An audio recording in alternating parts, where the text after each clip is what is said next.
Kamini ji, please begin. Yes. You want me to begin? Ji Kamini ji, please begin.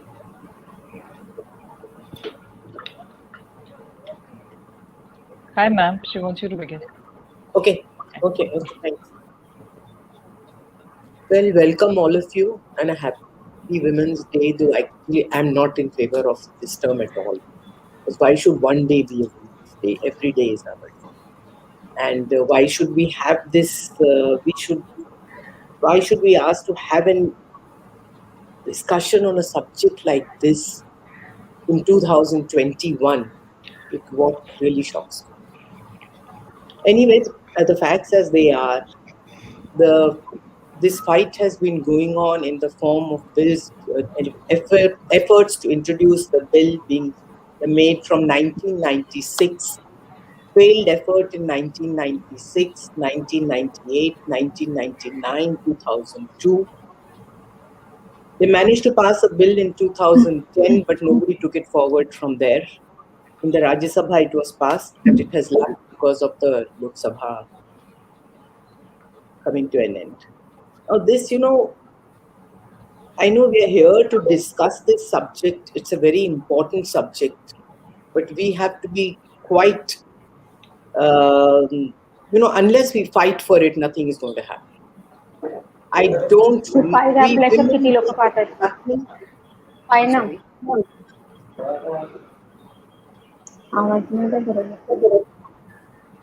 Pooja ji, mute kar lijiye. Shukriya. Okay. This.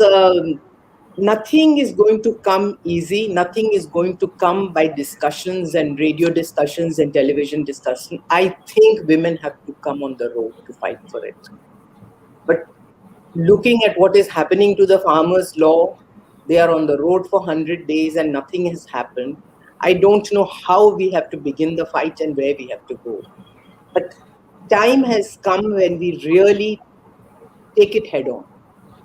Because what is one asking for? 49% of the population is asking for 33% reservation. And reservation has to be a force to ask for this reservation because no political party has the gumption to equally distribute the tickets. You will find that in the present Lok Sabha, women's representation is a minimal 11%. And those 11%, you have seen their performance. I think they outshine the rest of them.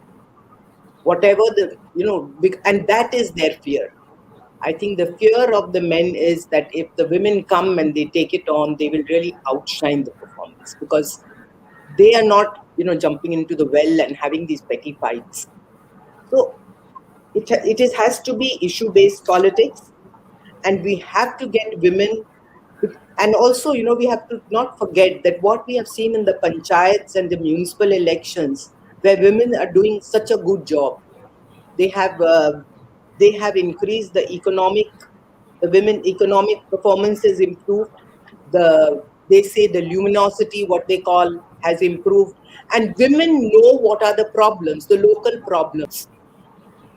They know it and they appreciate it and go through it much more than the men.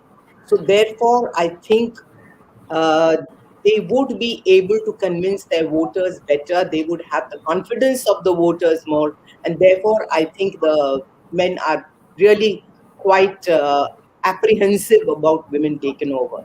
If they get 33% reservation, they're really apprehensive about the women taking over the parliament. So, with this, I don't know, I think there are 4 topics which have nothing to do with what I've been saying.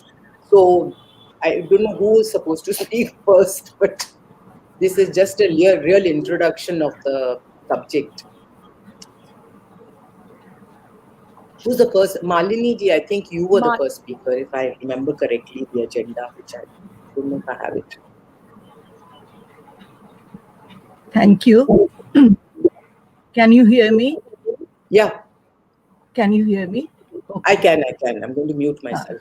Well, my warmest greetings to the Association for Democratic Reforms who have organized this session, and to all my co-panelists.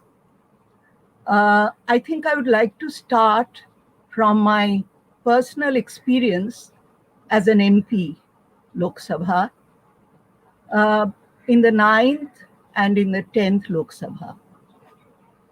When I was inducted into the 9th Lok Sabha in 1989, there was at that time a sudden decline, a very visible decline in the number of women MPs in the 9th Lok Sabha. There were only 29 of us, which was quite a decline from the almost 8% which the number had reached in 1984. However, after that, in 1989, it increased to some extent. It became 7 point something, I think. We were 29, and in the 10th Lok Sabha, there were 39 of us. And since that time, I think there has been a very slow but some increase in the number of women MPs in Lok Sabha. Until now, I think we have reached the number 78. However, what I want to say from my experience is that we may be clapping our hands that our number has increased to some extent, and we might say that slowly, slowly, we will reach that critical mass that we are all hoping for.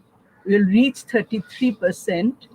But it's my fear that there will be a cap, that there has been some increase, but this will hardly go up much further until and unless we change the electoral process itself, the way in which women entered the parliament, the way in which women engage in political work, all these things have to be changed. Secondly, I think that apart from the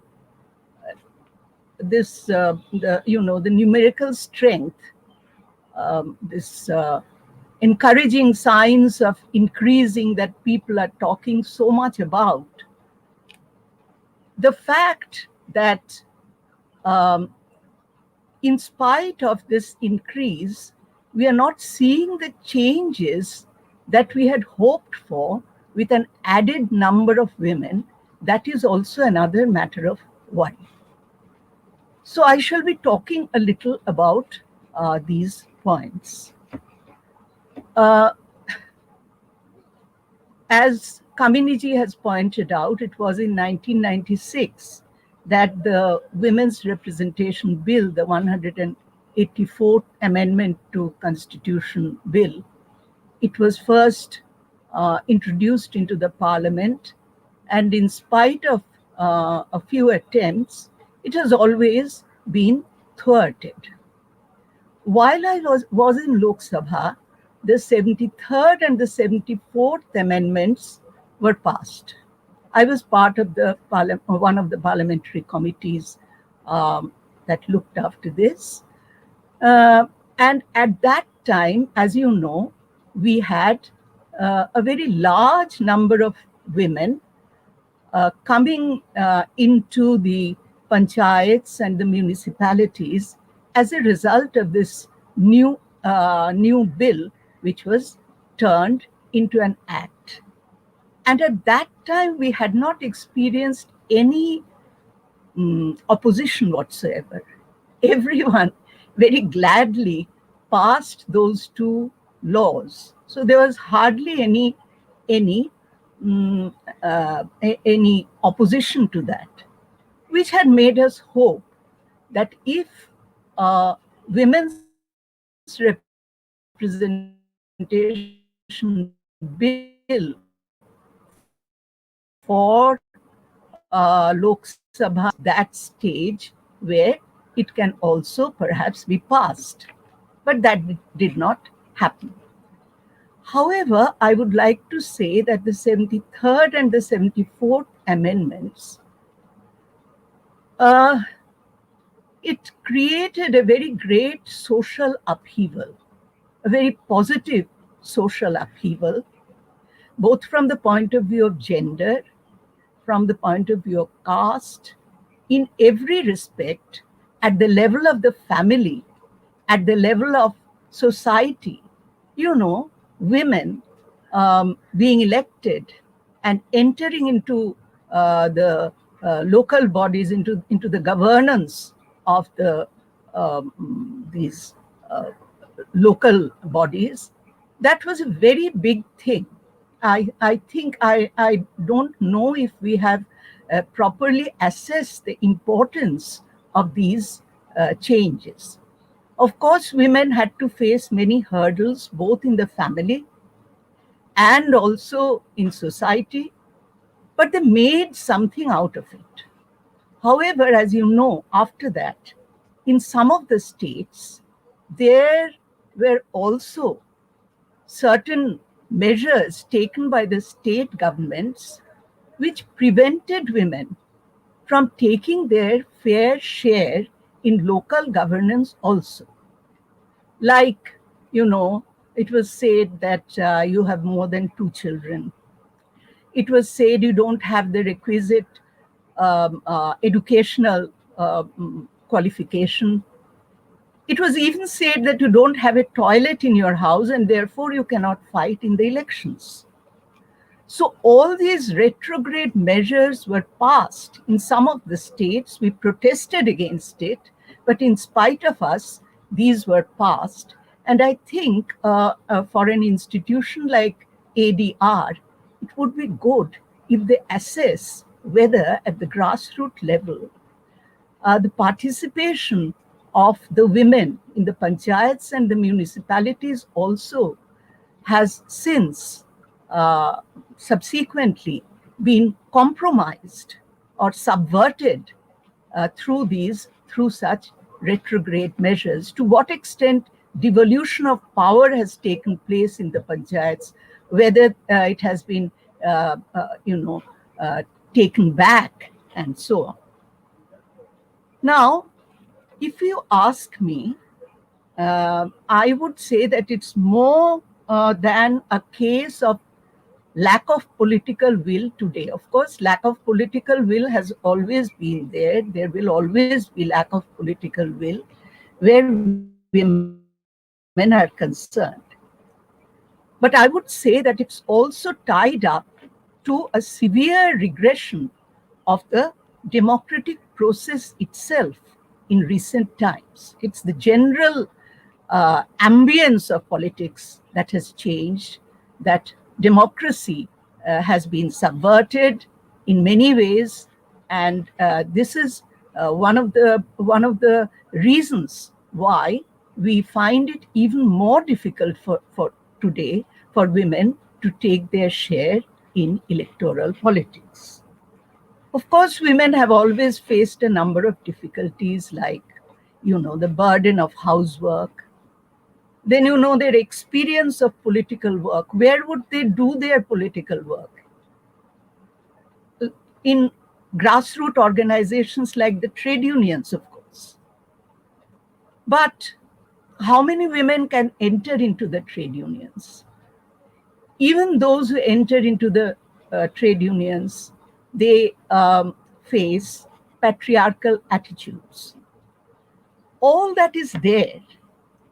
And so when it comes to electing women candidates for the Lok Sabha or the Vidhan Sabha, we find that very often two criteria are used. One is, of course, the good old way of referring to family background.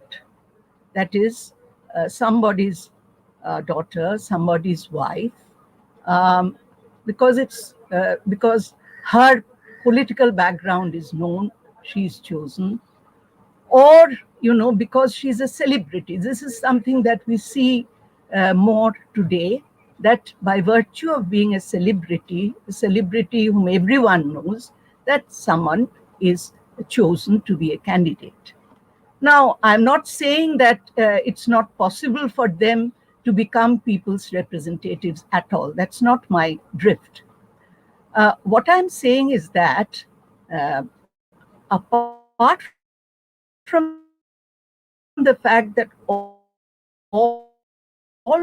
women have to leave some baggage behind them when to become, apart from that, a celebrity or someone with a family background, somebody's wife, somebody's daughter, has some extra baggage which you have to leave behind if you want to become an effective representative of the people.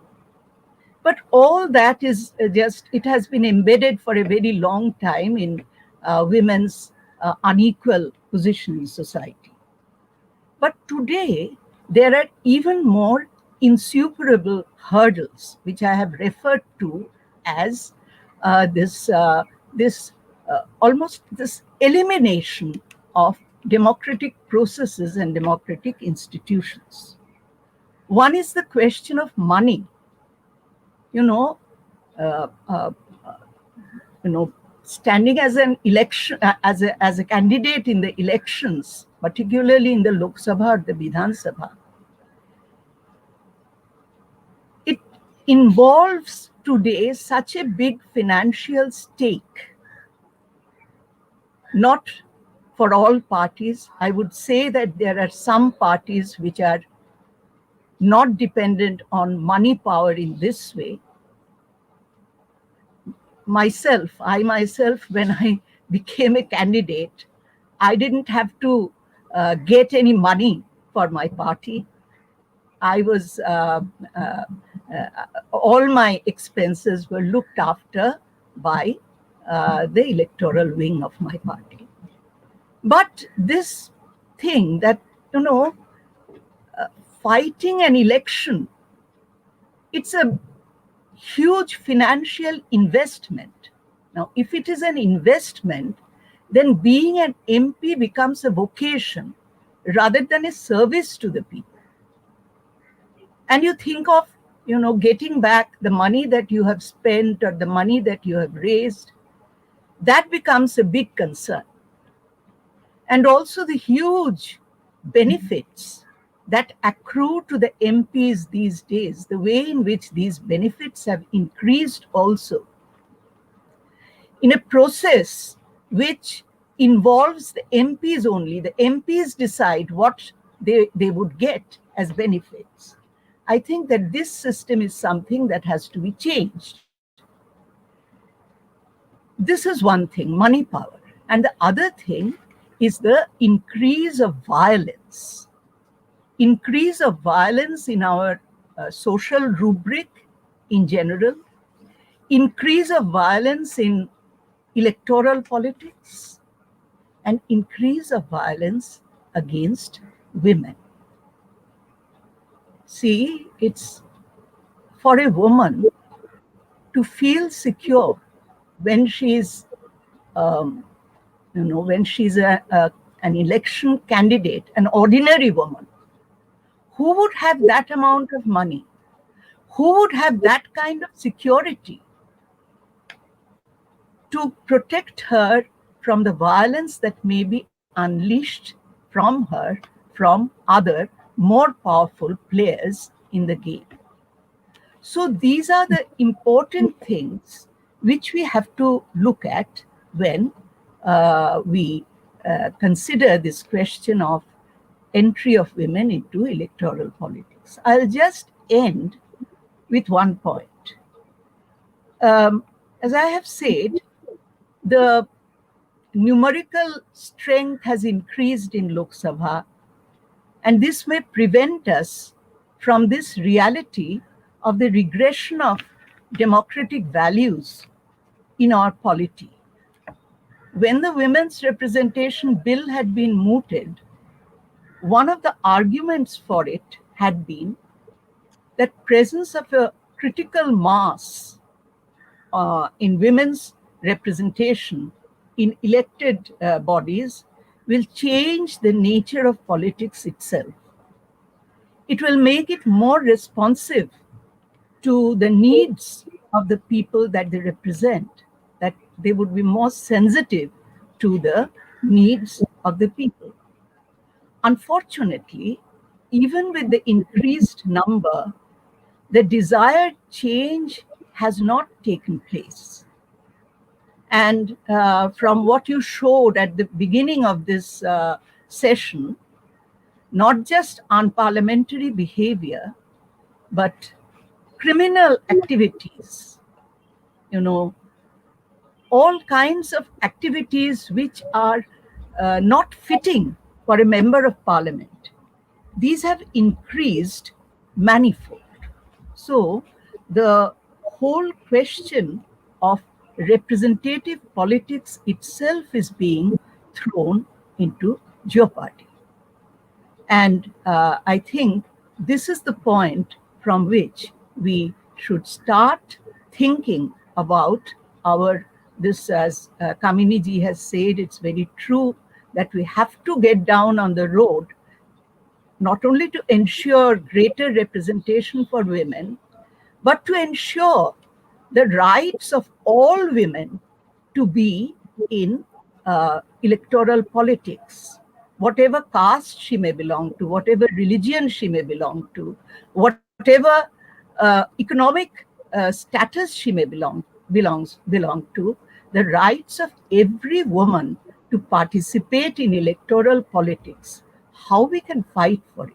I think this is something that all of us who are also activists, I think it is for us to consider and just move head on into the struggle.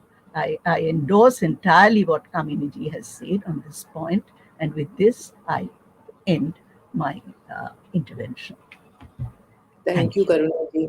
Ultimately, it all boils down to criminalization of politics. Remove criminals from politics. So I will not take any time. I'll ask Karuna to speak now because I think she has to leave early.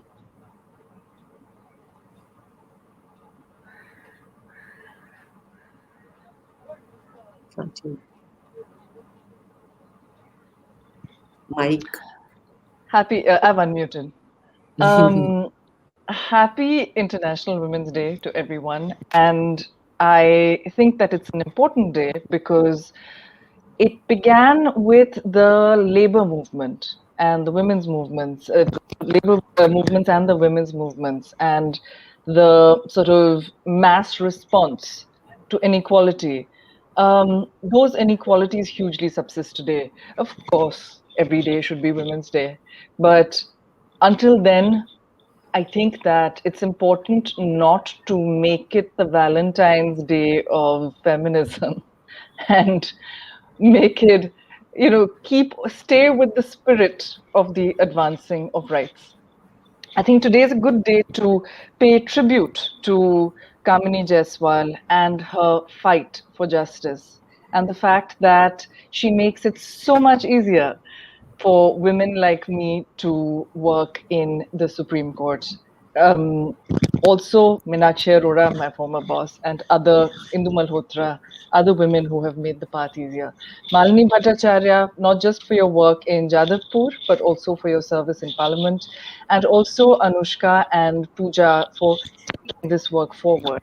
If I could see the rest of you, I would also acknowledge, whoever I could see in person. But I think everything that we do to take feminism and gender rights for transgenders and queer people forward affects everyone else.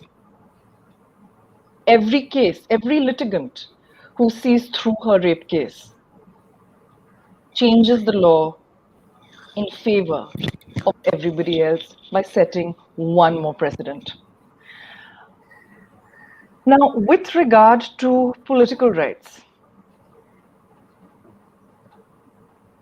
we are in 2021. And the 11% figure, the fact that there are only 11% women in parliament, and that largely Savarna, straight, able-bodied men represent the rest of us and make laws for us is a matter of huge shame. I think the energy that is brought to sort of toppling monarchies and other sorts of revolutions should be brought to this. The point is not whether women are going to be better at governance or even whether women are going to be more feminist. The point is that even if women are equally corrupt, even if women are, as incompetent as everyone else, they still have a right to be there in equal numbers. The point, of course, is that when you have the sort of very slim sliver of the population making laws for the rest of us, you come up with results that are huge problems. So, for example, the anti-rape laws of 2013, the Criminal Law Amendment Bill of 2013 that I contributed to, when it came up in Parliament, Sharad Yadav said, about the stalking, about the new stalking provision that criminalized stalking, and I see Malini ji nodding her head. He said, "अरे हम तो हमेशा महिलाओं का college में तो पीछा करते थे, ये तो रोजमर्रा की बात है."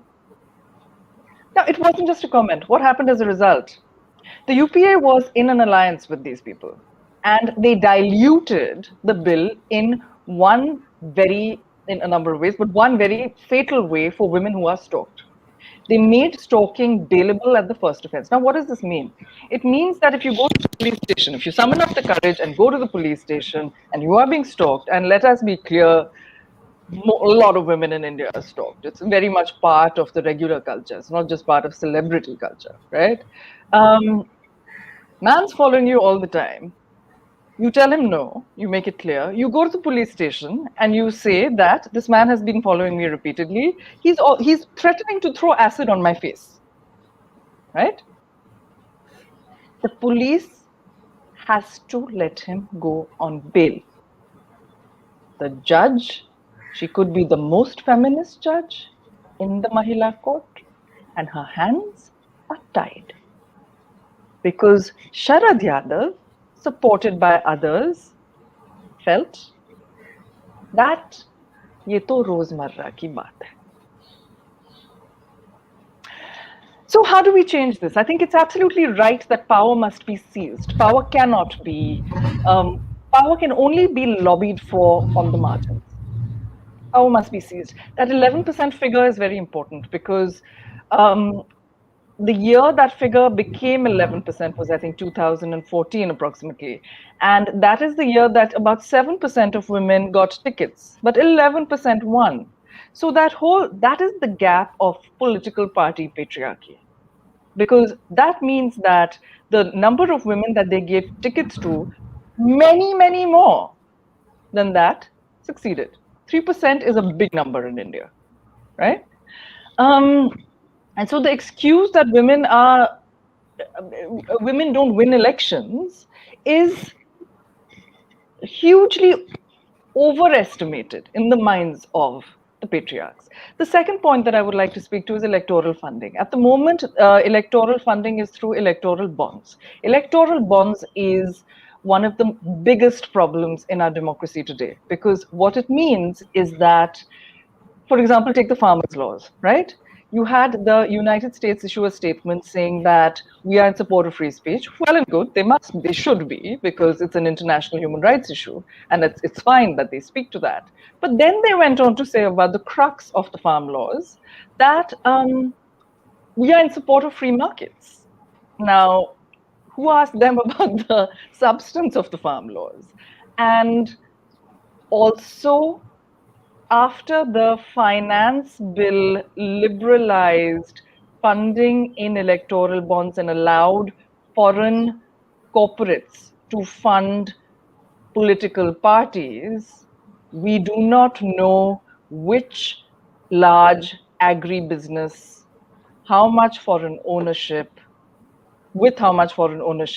is funding the ruling party. We don't know that. It's a black box. It's not something that they are willing to disclose. They have said so explicitly. The Supreme Court has failed to hear this matter for a large number of years. A number of elections have gone past, and we don't know what's happening. Now, how is this relevant to women? Everything's relevant to women. The large majority of farmers are women, you know? So when this is spoken of, the people engaging in farming are women, right? The second point, I think, is that very frequently an imbalance in electoral finance is where women candidates actually fall. Because one person has huge funding, the other doesn't. Now, of course, the Congress also supported this electoral bonds nonsense in Parliament, but the Congress gets a tiny sliver of it. I think over 90% goes to the BJP. So what's the solution to that? Electoral finance that is partially funded by the state, that has found that's been found to work in a large number of countries. That electoral bonds, huge corporate funding of parties with who knows what quid pro quos has to go. I don't think there's any two ways about that. This is an additional ground that may be argued.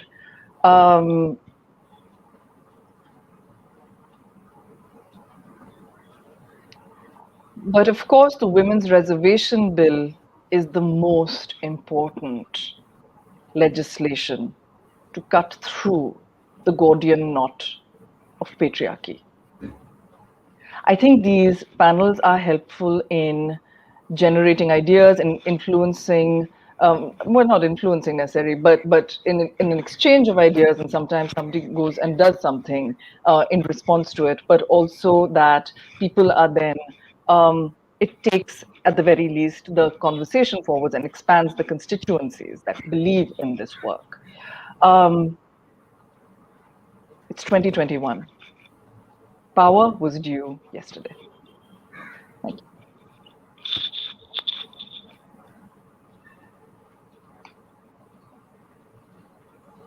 I'm done.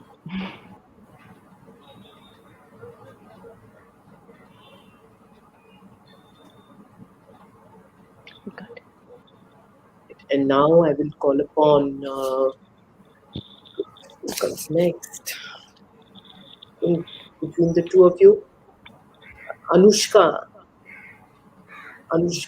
Shah Sure, I'm happy is to the do next that. speaker, I think. Yeah, Anushka.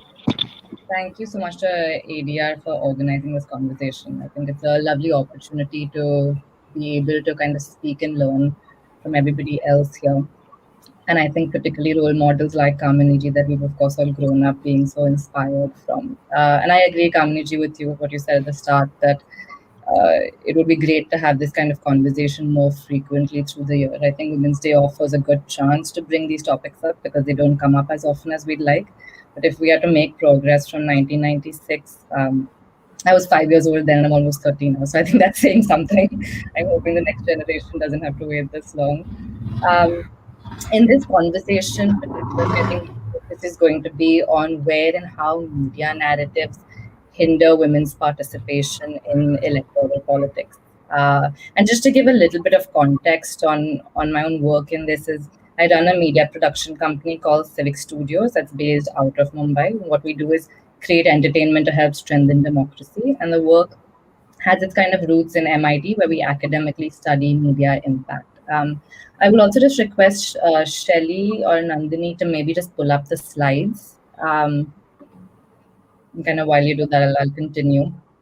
There's of course a range of factors on low women's participation in electoral politics, and many of which have been covered by the two previous panelists. I think several studies from around the world have also shown that gender disparities in political participation are not so much a reflection of legal restrictions, right? Women can vote, they can support candidates, they can run for office in almost every country, but rather a lot of the data from around the world shows there is a bias favoring male politicians from voters of all genders. One of the ways in which it's been shown that that bias reduces is when you have increased exposure to women politicians and leaders. If we can just go to the next slide. There was a study published by MIT based in India, and it was done by Esther Duflo, who's an economist at MIT, and she's a recent Nobel Prize winner as well. What they did is they surveyed about 495 villages in India, and they used various methodologies. Implicit association tests to study bias is one of them, and they compared villages where you had first-time reservation versus a longer occurrence of it. And it showed that villages that had 2 rounds of reservation had more exposure to female pradhans. And hence, they also had a lower bias. They had better perceptions of female leader effectiveness. They had fewer stereotypes about gender roles, in the public and domestic sphere. So it brings you to this chicken and egg question, right? If you have less women voted in because of less exposure as one of the reasons, and vice versa, where do you start? So there are, of course, a range of places. And one of the places, I think, particularly in a day and age where we spend so much of our time exposed to media, whether it's entertainment, news, social media, that is one place where we can start to imagine and create a better world. One of the other professors that I work with at MIT, Edward Shah, he has proven something called the parasocial contact hypothesis. Right? So what he had shown is that your perception towards people around you or identities around you doesn't only change through your real life exposure. It also is influenced through your real exposure. How you see various identities and people represented in the media changes your perception of them in real life.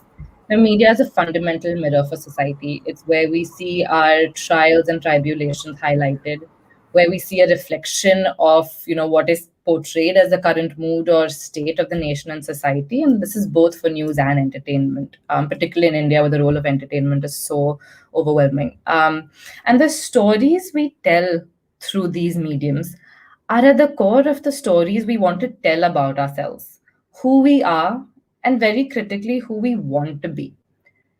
And so when some of us in society are missing from that reflection or are reflected in a distorted manner, then we're stuck in this very poor cycle where the media is both producing and reproducing that gender bias. So if we start looking more specifically at media around female political leaders and how they are represented, various research has highlighted how media representation is definitely one of, a key factor for achieving equality. There was a study done in India a while ago, and it examined the portrayal of 2 women politicians, Jayalalitha and Sushma Swaraj. And it studied this about how they were presented in the Indian English language news. And they found that Jayalalitha was most often described as calculating, opportunistic, extremely corrupt, and an arrogant leader, while Sushma Swaraj was defined with a much cleaner image, one who fulfilled the traditional norms and expectations of feminine identity. So you had this construction of the frame of ideal or a good woman versus the bad woman, which is such a common stereotype that women get.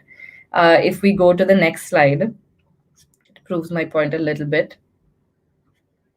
Oh, I'm sorry, the one after this, I skipped this. The biopic releasing this year on Jayalalitha is played by Karuna Ranaut, so I'll just leave it at that. In India, women have often been represented through the identity of, Mother India, or a sense of idolizing them as goddesses or mothers, which fails to represent women outside of this kind of familial role. If we go to the next slide, what we see is Smriti Irani, of course, her role as Tulsi on television really embodied that sense of a woman's role within a family. And the Telegraph, kind of reiterated that when they had this headline. They were quoting one of her speeches in the Rajya Sabha, and quite a uncomfortable headline calling her anti-national. And this is, of course, true not just for India, but also elsewhere in the world. If we go to the next slide, we see that when Hillary Clinton became a grandmother, this is kind of, the focus in the conversation became on how that role might interfere with her politics. There was a study published at the London School of Economics that noted that in the UK, the media spends less time describing policy priorities of female candidates and more time discussing viability of their character traits, their appearances, than they discussed for male candidates. even the traits and the policy interests discussed are kind of significantly different. If we go to the next slide, it was quite funny because I was searching for a good clip on representation of women politicians, and it suggested 10 of the sexiest women in politics. So that's a little bit of what we kind of are exposed to. There was another study on sexism in global media that looked at coverage of women politicians from over 60 countries. And it was looking at from a gender perspective, and it noted that women across all these countries were portrayed as, and we can go to the next slide for this, but they were portrayed as having less agency, less credibility, just given less space, and that kind of signals, that women considering political careers must overcome a lot of kind of powerful informal norms, even in contexts where there are official laws and policies to include them. So, we can go on about various things and how there is a bias or a distortion of how women politicians are represented. And the question is, does that really impact or influence us? Now, there's zero doubt that media exposure, whether we're talking about news or entertainment, influences us as voters consciously and subconsciously in myriad ways. And while there are several studies around entertainment impact and media impact in general, I won't go into those too much, but I'll just cite two that are related to political participation. So the same global study that I mentioned, goes on. It shows you have this kind of distortion of how women are represented in the media with regards to politics. And it showed that there was a significant statistical correlation between that kind of sexism, which was again coded in a very, very academically sound way, and the share of elected women candidates in the lower houses of those governments. So they were able to draw quite a close correlation to that fact. There was another study, if we go to the next slide, that shows that when the news talks about physical appearances of women or uses sexist language, this is again for women politicians, it negatively impacts how many voters view women. Female candidates were seen in the study to be perceived as less likable, less empathetic, less trustworthy, less effective, and less qualified. Candidates' favorability ratings, they drop. People become less inclined to vote for them. And then even once you're in power, that sexist coverage undermines your ability to govern. And this is, of course, not just in news, it's also in entertainment. If we go to the next slide and explore a few films in India that covers female politicians, most of these stereotype female leaders in some very mardana ways. Either you're showing them about being, very self-sacrificing for the careers of the male politicians, or then kind of dominated and brainwashed by them. Rajneeti, which was released in 2010, you had the male characters as key and dominating and making the decisions for the female protagonist and her political career. Not too different from, you had Satta, I think in 2003, you had Indu Sarkar, you had Ranjana, that's the picture on the top right. And in Ranjana, you see the female character leading a political party, but is completely and easily brainwashed by the manipulations of the men around her. There's no agency given to her at all. A slightly more positive, or at least interesting example, though, which I wanted to cite, was this show called Nimki Mukhya, the one at the bottom right, which was a TV show that played on Star between 2017 and 2019. Now, it's hard to assess just objectively whether the messaging was helpful or harmful, because it had over 800 episodes, so it would of course need a much closer look.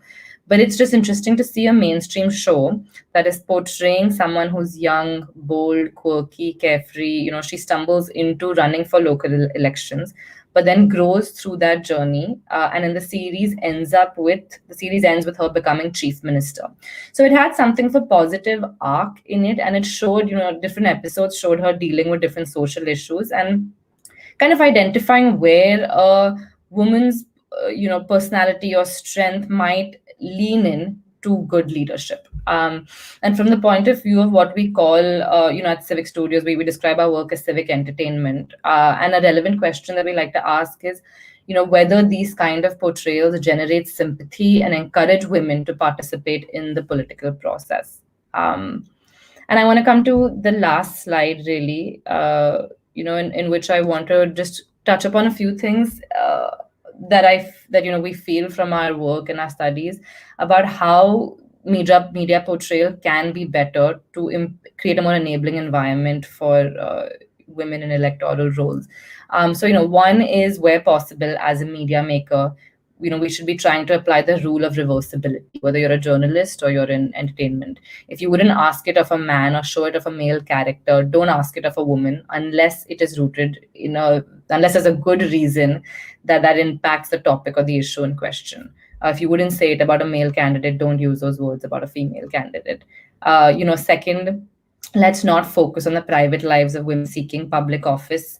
And this includes not necessarily questioning whether women can be both moms and politicians. It's one of the most common questions that female politicians get.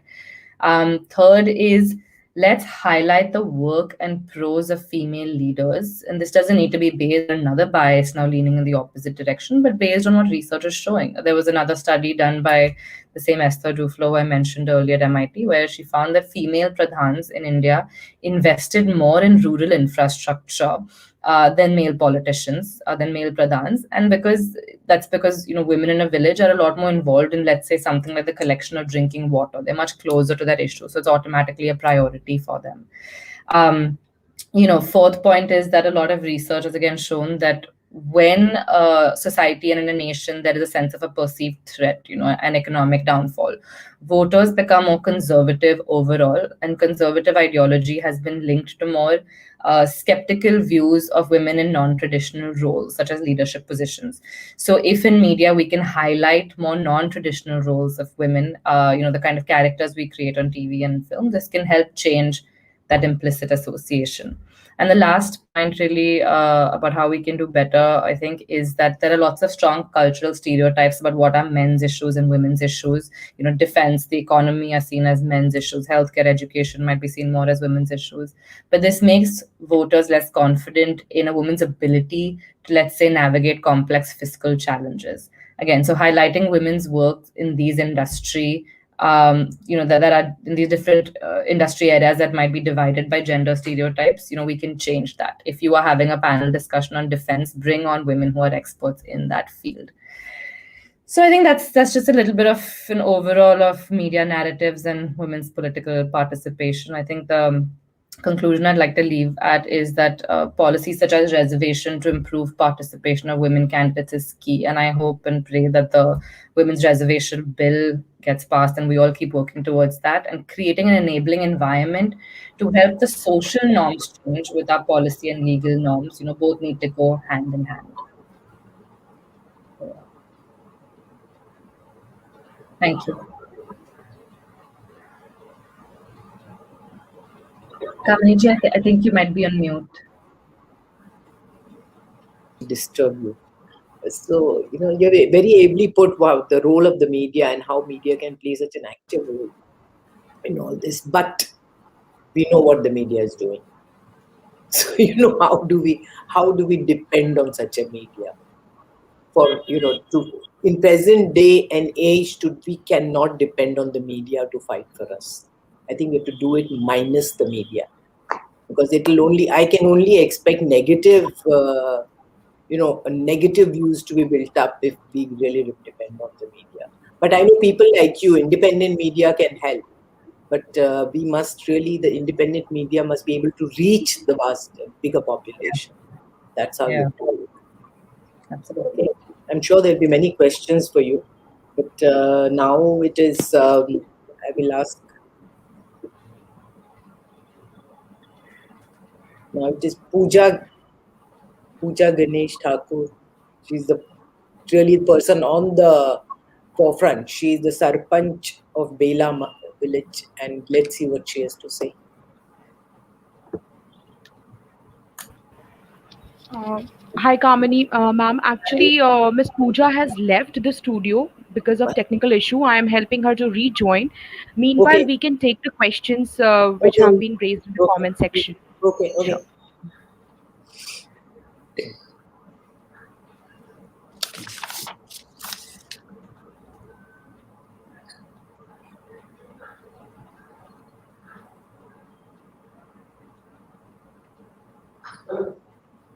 There's a question. The question is, could you elaborate on the women's representation bill pending in the parliament? What hurdles does it face in passing? How effective could it be in the... God. See, sorry. There is presently no women's bill pending. The only women's bill that was admitted... Sorry, just excuse me. Chup karao.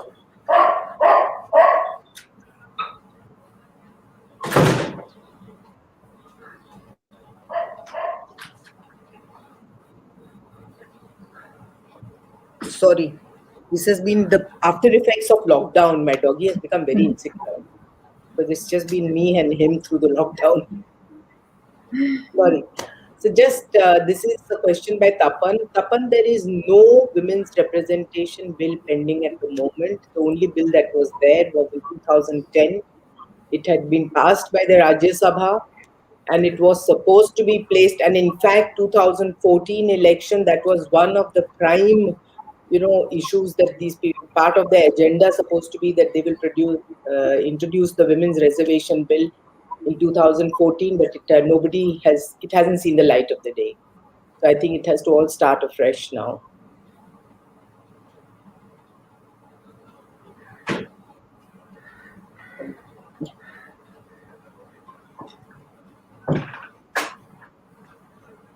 Any other question?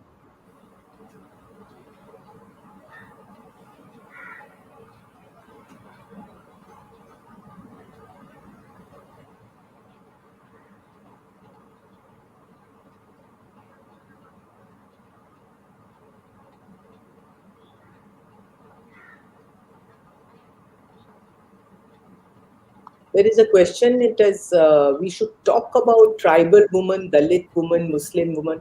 I just want to clarify that the women's bill that was, that had passed the Rajya Sabha in 33% reservation for women, there was a further 33% reservation for scheduled caste and scheduled tribe women. So there was a reservation there was provision for reservation within the reservation, which was, I think, one of the conditions by some of the parties that had helped pass that bill. And, I don't know, the problem, it is not the problem of the tribal woman, Muslim woman, or any other woman who doesn't speak English is, if they fight elections, they fight at the local level. So if they don't speak English, is not going to be a problem. You have to meet your voter is your local voter. You will understand the person coming from that area. And that is one, they represent those people. So they, I'm sure, can understand their problems. And even the tribal woman or a Muslim woman, whoever she is, even if she doesn't speak, is not speaking English is hardly an issue, because we've had several such members who don't speak English. Not speaking English cannot be an issue in these elections.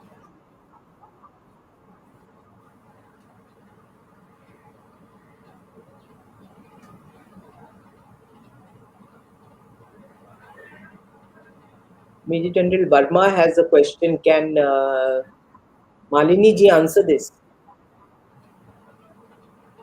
Some women have held are holding powerful positions in Indian politics, even in their parties. They haven't enhanced opportunities for women. What explains this anomaly? Well, being part of a political party, I think you can answer that. Yes, I think this is where the question of the critical mass comes in. Because if there is one woman who is powerful, that's not enough. And it's not a question of only power also. It's a question on whether you're sensitive to people's issues, whether you're able to bring to the focus the pains and the troubles of the people whom you represent. Now, you are quite right that in the parties, in the political parties, including the communist parties, of course, there is this lack of women members, not just women members, but women who come to a position where they can wield influence. Now, there has been a long discussion over this, and some parties are in the process of bringing more women into their folds. Uh, uh, to a certain extent, it is happening that women are coming into the parties and gaining a more visible position. They have more influence. It is happening to some extent, but you see, it's the political work at the grassroots which is very important. And I think what is important is that more women, to bring more women into this political work at the grassroots. This is something that all of us have to do as activists, to bring more women out of their homes to work in the public sphere. If that happens, then of course there will be a pressure from below, both on the parties and on electoral politics. That is all that I can say. But you are right, there is a lacuna in the way in which women appear in the parties also.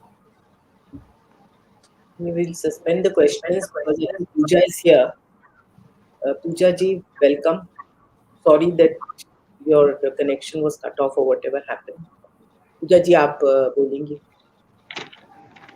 सबको महिला जागतिक दिन की हार्दिक शुभकामनाएं ma'am. Hello hello, हाँ बोलिए पूजा जी. सबको महिला जागतिक दिन की हार्दिक शुभकामनाएं. चुनावी राजनीति में महिलाओं को जो घर और राजकारण करना पड़ता है मैम, वो कैसा रहता कि घर संभालते अपन और राजकारण भी करते हैं.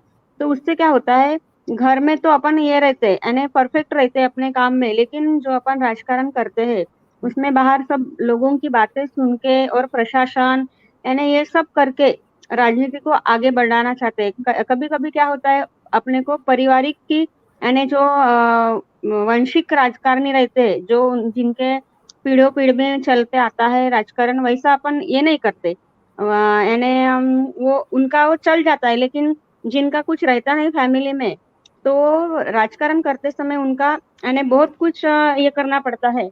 लोगों को प्रशासन में ये वो सब बातें चल के करना पड़ता है. इसीलिए हमारे इसमें क्या होता है कि महिला यानी लोगों को यानी कुछ बोलते समय, काम करते समय सब कुछ यानी ये सोचती है कि अपने को कोई कुछ बोले या ना बोले, यानी हर किसी का ये क्या बोलते हैं उसको, यानी डिप्रेशन में आ जाती है महिला काम करते करते. इसीलिए हेलो, हाँ जी, सुन रहे हैं पूजा जी, सुनाई पड़ रहा है.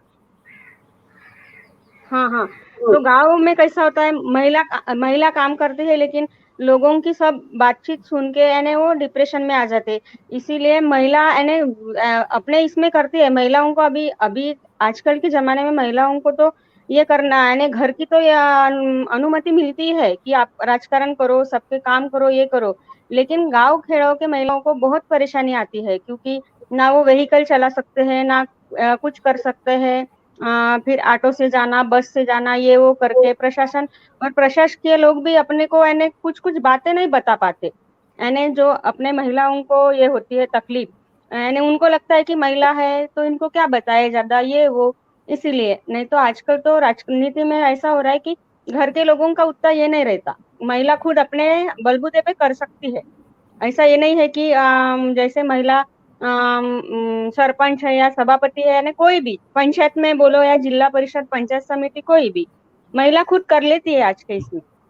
और राजनीतिक यानी जो महिला में भागीदारी बढ़ाने की जो ये है अपने ना ही सिर्फ सोच नहीं है उनकी कि अपने को कुछ काम करना है या ये करना है, ऐसा ये नहीं है. यानी राजनीतिक विमर्श में उनकी भागीदारी हो, जिसमें वो स्वयं सहायता से यानी ये करती है, पुरुष के बराबर यानी अपना काम कर लेती है. ऐसा ये कुछ नहीं है। और दूसरा दूसरा ये है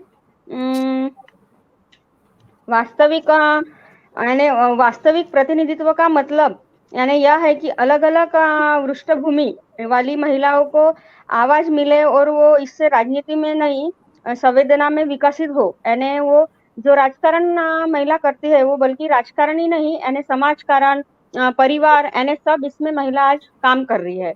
इसीलिए लोकतंत्र में नारीवाद के मूल्य में विश्वास पैदा किया गया है कि न कि आक्रामक पुरुषवाद और हिंसक सोच का समर्थन भी किया जाए। नारीवाद के प्रति सिर्फ बात करने से स्थिति नहीं सुधरेगी और उनको यानी क्या बोलेंगे हमारे इसमें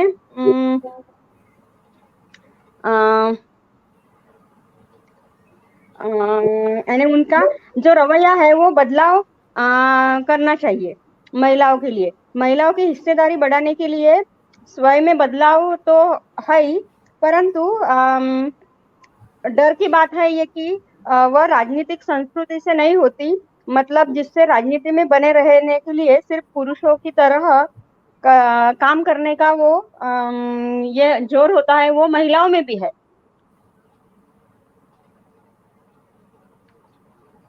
हेलो हेलो, हाँ जी।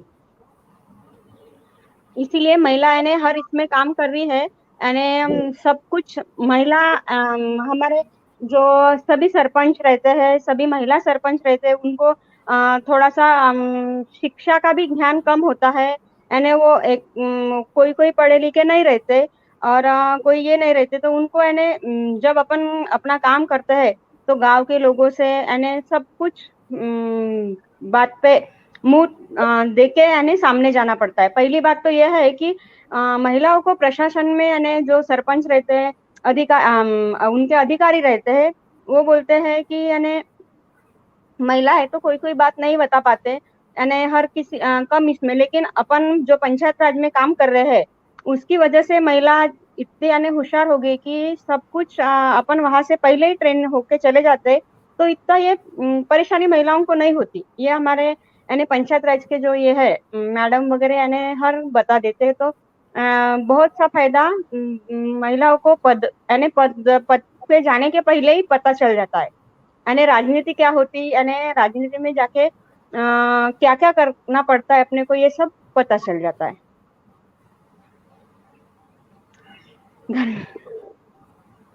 ठीक है पूजा जी, आपने ये बताया, आपने जो प्रैक्टिकल जो आपको ग्राउंड पे डिफिकल्टी होती है वो बताया है। हाँ हाँ हाँ, पर उससे वही महिला अब ये इसमें तो सोसाइटी की सोच बदलनी पड़ेगी ना। जैसे आप बोल रही हैं इसमें जाती हैं तो वो क्योंकि आप महिला हैं तो वो आपको अलग नजरिए से देखते हैं, तो इसमें तो आप समाज की सोच बदलने वाली बात है। ये सोच तब बदलेगी जब, इसीलिए और रिजर्वेशन की जरूरत है कि जब ज्यादा महिलाएं होंगी, ज्यादा महिलाएं हो, हाँ, तो उस समय सोच तो ऑटोमेटिक बदलेगा ना। वो तो क्योंकि ज्यादा महिलाओं लेकिन मैडम, हाँ मैडम, एक बात है, अपने यानी जिला परिषद पंचायत समिति सरपंच में महिलाओं की ये है यानी क्या बोलते हैं रिजर्वेशन उतना है, लेकिन अपन सांसद बोले, सांसद विधानसभा बोले, लोकसभा बोले, उसमें भी महिलाओं की भागीदारी बढ़नी चाहिए ना। सिर्फ यानी त्रिस्तरीय हमारी जिला परिषद पंचायत समिति ये है, उसमें ही है। सही बात है, सही बात है, उसी बात पे यानी जहाँ पे कायदे बनते हैं, जहाँ पे अपने लोकतंत्र का कायदे बनते हैं, वहाँ पे अपनी महिलाओं की, हाँ, वहाँ पे अपनी महिलाओं की भागीदारी ज्यादा बढ़ेंगी, तब जाके अपने महिलाओं की समस्या यानी वहाँ ये हो सकते हैं ना। सही बात है, बिल्कुल यही जो आप कह रही हैं, बिल्कुल सही कह रही हैं कि नीचे के लेवल पे है रिजर्वेशन, तो इसलिए आप लोगों को दिक्कत जो हो रही पर वो धीरे धीरे कम हो जाएगी, उनकी सोच बदलेगी लोगों की। और जब ज्यादा सरपंच जाएंगे उनके पास, महिला सरपंच जाएंगे, तो उनको तो डील करना ही पड़ेगा ना, उनके साथ तो व्यवहार करना ही पड़ेगा, तो इस तरीके से बढ़ेगी। तो जब इसी वजह से जब वहां हो सकता है तो लोकसभा, राज्यसभा और बाकी एमएलए वगैरह में क्यों नहीं है, वो बिल लाने की जरूरत है। तो उसके लिए हम लोगों को करना पड़ेगा, जो भी मूवमेंट लानी पड़ेगी या जो भी करना पड़ेगा, तो उसकी वहां पे भी 50%, वहां पे भी 50% आरक्षण होना चाहिए ना महिलाओं के लिए। अभी तो 33% भी नहीं कर रहे हैं आप, 50%। हाँ 33 भी नहीं कर रहे, 33 करेंगे उसके बाद ही तो 50 करेंगे। 50 अपने आप हो जाएगा, फिर रिजर्वेशन की जरूरत नहीं पड़ेगी। नहीं पड़ेंगी, हाँ। जब 33 हो जाएगा तो उसके बाद रिजर्वेशन की जरूरत नहीं पड़ेगी ना, महिला आगे अपने आप बढ़ेगी। बढ़ेगी, हाँ हाँ। और कोई any more questions?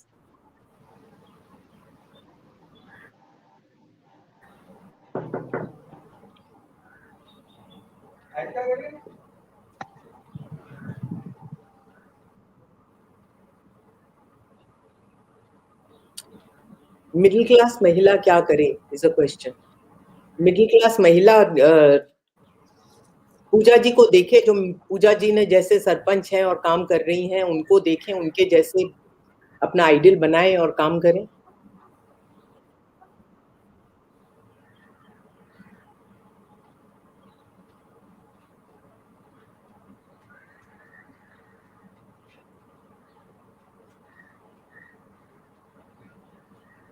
Nandini there. Nandini, are there any more questions?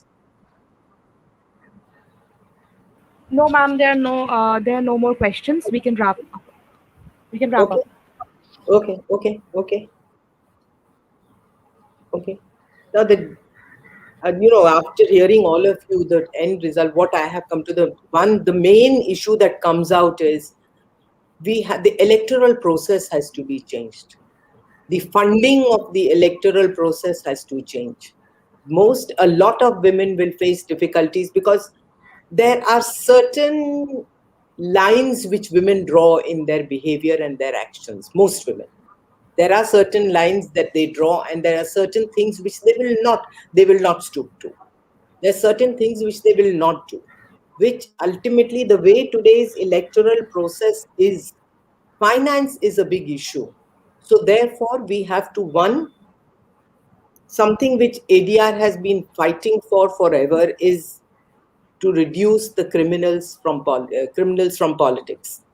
Once the criminalization of politics is reduced, the money power and muscle power that has gone into it will automatically reduce.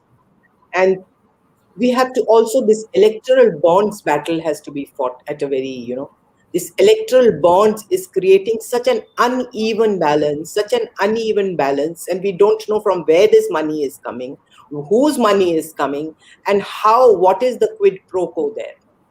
So therefore, that is one major issue which, unfortunately, the Supreme Court is not ready to deal with the issue, does not consider it important enough. But according to us, before the next election, I think this electoral bonds issue has to be really taken up. If, the Supreme Court has to be pushed into giving a decision, I believe. And criminalization of politics, reducing money power and muscle power from politics, and also then taking up this women's reservation bill in a big way is what actually comes out of these discussions. And I hope we can all work together and take it forward. I thank all of you for your participation, and I think it has been very nice to have you all here. Thank you. Thank you, Kamini ji. Thank Thank you, you. ADR. Thank you, Nandini. Thank you. Thank you. Thanks, everybody. Thank you. Thank you for taking time out. Thank you all for coming. Okay.